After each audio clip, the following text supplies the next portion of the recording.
我们今天呢来聊一个，可能会有点颠覆你过去理财观念的策略。它听起来有点违反直觉，但却是很多顶级富豪默默在用的金融工具。一个能让你重新思考资产跟现金这两者关系的强大方法。哇，这一句话是不是很有冲击力？它几乎是直接挑战了我们从小听到大的理财金律：好好存钱，好好投资，千万不要有负债。但如果我跟你说，有一种负债它不一定是坏事呢？今天我们就来好好揭开这一句话背后的秘密：资产质押贷款。我知道，一听到负债、借钱，很多人心里的警报大概就响起来了。先等等，先别急着关掉。我们今天要谈的绝对不是那种刷卡买名牌包的消耗性负债，而是一种能让你的资产活过来的聪明策略。你会发现，富豪们看待借贷这件事的角度，可能跟你我想的完全不一样。对，这里最核心的就是一个思维上的大转变。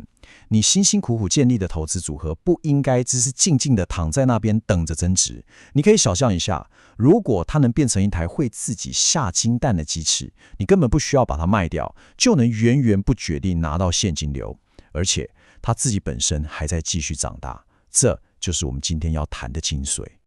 听起来好像很神奇，对不对？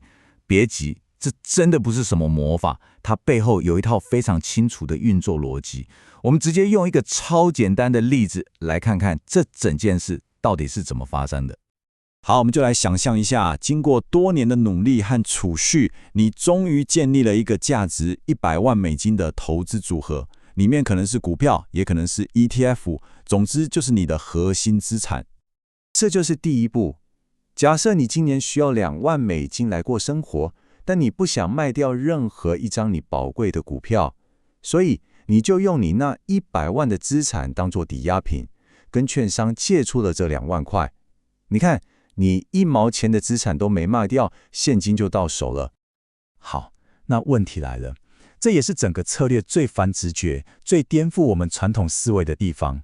你借了2万块，假设1年的利息是2%，也就是400块美金。那这笔利息，你猜该怎么付？如果是传统方法，我们大概会想说，赶快从薪水或存款里拿出400块，把利息还掉，对吧？但这个策略的核心正好完全相反，你根本不用从口袋里付这笔钱，而是把这400块的利息再加回到你原本的贷款本金里。没错，你没听错，你连利息都是借来的。等一下，你可能会想，本金加上利息，这样债务不就越滚越大了吗？这听起来超危险的啊！你说对了，这正是最关键的地方。现在我们就来看看，为什么这招不只行得通，它背后的数学逻辑是什么？其实这个策略能成功的核心数学逻辑就在这里，非常简单。你看，你借钱的成本，也就是贷款利率，可能只有2%左右，但是你的资产本身，比如说一个稳健的 S&P 500指数基金，长期的年化报酬率，历史上来看可能高达10%以上。看出来了吗？你等于是在用2%的低成本去驱动一个10%的增长引擎。只要资产的增长速度远大于你借钱的成本，那这笔账就是划算的。所以最关键的一点就是，你解决了短期的现金需求，却完全没有牺牲你长期的投资引擎。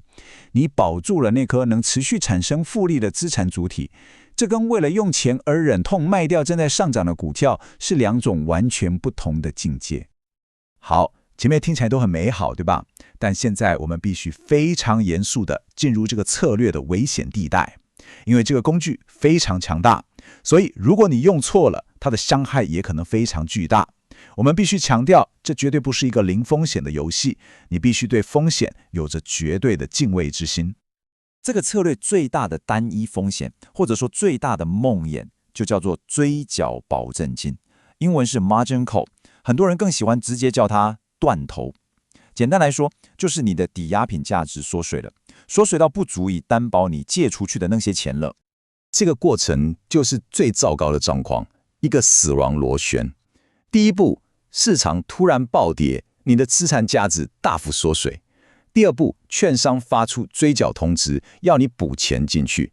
第三步，如果你补不出钱，券商为了自保，就会在市场最恐慌、股价最低点的时候，强制卖掉你的资产来还债，这会造成永久性的巨大的损失。所以你必须时时刻刻盯着这两个最主要的危险因素，一个是价格波动，它可能让你断头；另一个是利率风险。如果市场利率一直上升，你借钱的成本就会变高，那就会慢慢侵蚀掉你资产增长和借贷成本之间的那个利润空间。那么，到底该怎么管理风险呢？所有支持这个策略的人都会像念经一样，反复强调一个纪律、一个数字，保持低的质押比例，通常建议绝对不要超过20%。这代表什么？这就像是为你自己准备了一个超级巨大的安全气囊，代表你的资产价值要下跌超过80%，才有可能会碰到那条风险线。讲到这里，你可能已经搞懂背后的数学了。但说实话，数学永远都是最简单的部分。真正的终极考验，其实在于你能不能驾驭你自己的内心。这句话真的点出了最核心的关键。你可以想象一下，当市场崩盘，你的资产价值一天就蒸发了20%、30%，新闻上全是世界末日的言论，所有人都在恐慌地抛售。那个时候，你能顶得住压力，继续相信你的策略吗？这才是赢家和输家真正的分水岭。所以要成功驾驭这个策略，这3个心理支柱一个都不能少。